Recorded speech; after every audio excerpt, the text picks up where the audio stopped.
Hey guys, what's up? What is going on out there today? Yep, Brent Abel here, webtennis.com. Another episode of What's the Right Shot, number 535. What I've got for you today in this upcoming video, in this point, doubles.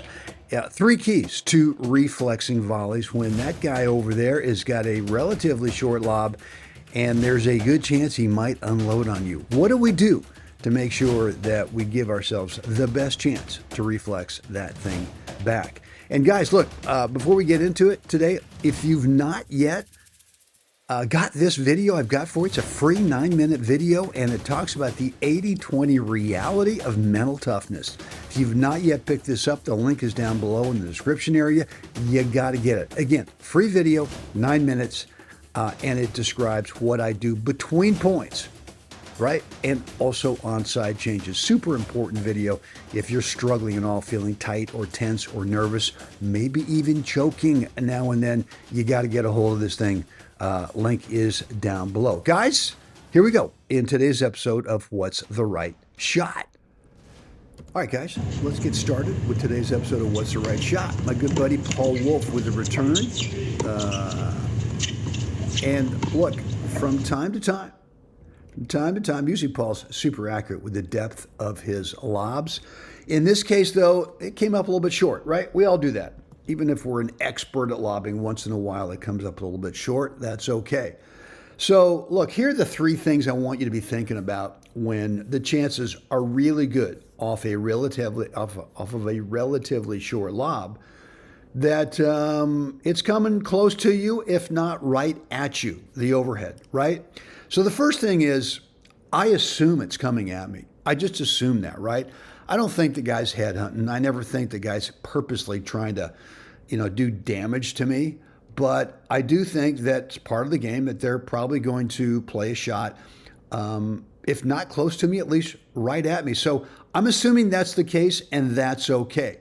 Thing two is I got to go soft in the hands. You got to go really soft in the hands on the handle, because if you get tight or anxious or nervous or scared or whatever, that the ball is going to be coming at you in this reflex situation, typically what we do is we respond with tension in the hands. And once you go tight on the hands, on the grip, guess what? You just don't really have any reflex speed at all. And obviously that's what you want, because you don't know if you're getting a ball to your right, if you're getting a ball right at you, or if you're getting a ball to your left. So you need to be able to have speed to react to whatever direction's coming at you. Again, you got to assume it's coming at you, number one. Number two, soft hands. And number three is I look at the ball, right? I'm looking at the ball. I'm not looking at the guy, right? I've already assumed that it's coming to me. If it doesn't, that's fine.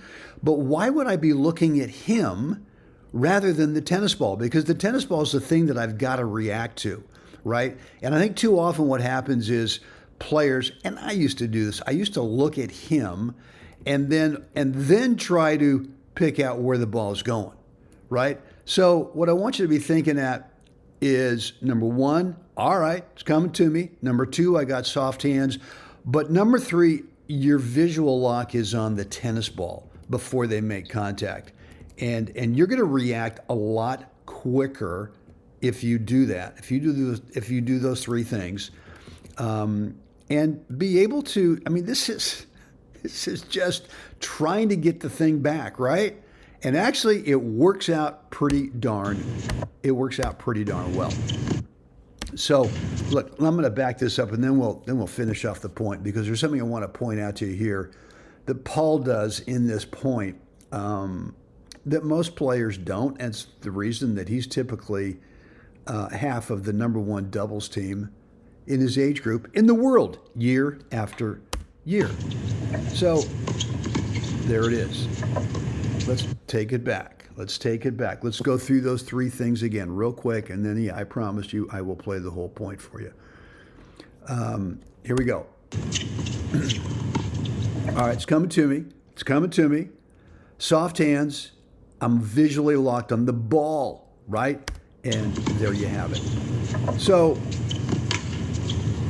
here's something that Paul does that's just amazing, that again most players don't do, and his reaction to this is pretty incredible.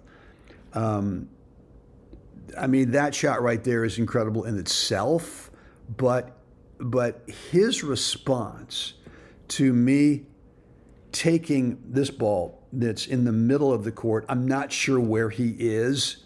And so, I mean, could he have taken this? Of course he could have. But I'm not sure where he is back there. So he immediately recognizes, I mean, he just takes off as soon as he sees this, and he starts closing down the angles, right? I mean, the guy could go between us. He could, but he chooses to go up the line, which to me is like not a great smart shot choice. Because if you don't hit a winner, I don't care what your partner does over there, there's just no way that you're going to be able to cover this thing up. So, but again, Paul recognizes that he's going to force the guy into playing maybe something else. And I mean, yeah, where would the smart shot choice be? Well, it'd be right down, bisecting between me and Paul. And yet Paul doesn't stay back. He gets in, takes time away, and plays the great volley there. So, guys, look, a lot to pick out in this episode of What's the Right Shot. I want to hear from you down below. What's on your mind? Any questions for sure? Any comments, remarks, feedback? Let me know. And yeah, if you've not yet picked up the 9-minute free video that I mentioned at the very top of the episode, you got to do it. It's down below. There's a link that will take you to a page. All you got to do is drop in a first name, email address, and you'll get immediate access to that free 9-minute video that talks about the 80-20 reality of our matches, right? So this is a pretty long point right here, but in reality, this is only 20% of the match, right? We're only playing points about 20% of the time. And the rest of the time, the 80% of the time is spent between points and on side changes. And if you manage the between points time super well, good things tend to happen during the points. If you don't manage that time well, you know what? You're inconsistent. You're typically inconsistent with the quality of your play. So pick up that video. Link is down below. Guys, that's it for me today. Hope this has been helpful. For sure, let's get out there. Let's help someone else have a spectacular day. Guys, I will see you again next time. Guys, it is Brent back here with you. And look, there's an 80-20 reality when we play matches. 80% of the time we're not playing points. On average, only about 20% of the time during a match are we actually playing points. And if you don't manage the other 80% of the time, which is between points and on side changes, if you don't manage that really well, you tend to be all over the map with the mental part of the game during the points. So look, I got a free video for you, and what it's going to show you is my exact 4 parts between points system, between points routine that I go through in all my matches that really helps me play consistently at the top of my skill level. Right down below, I want you to pick up this video if you have not yet done so. There is a link that will take you over to a web page. All you got to do is drop in a first name and email address, and you will get immediate access to that free 9-minute video. Guys, right down below, click that link, and you can get inside of it right away.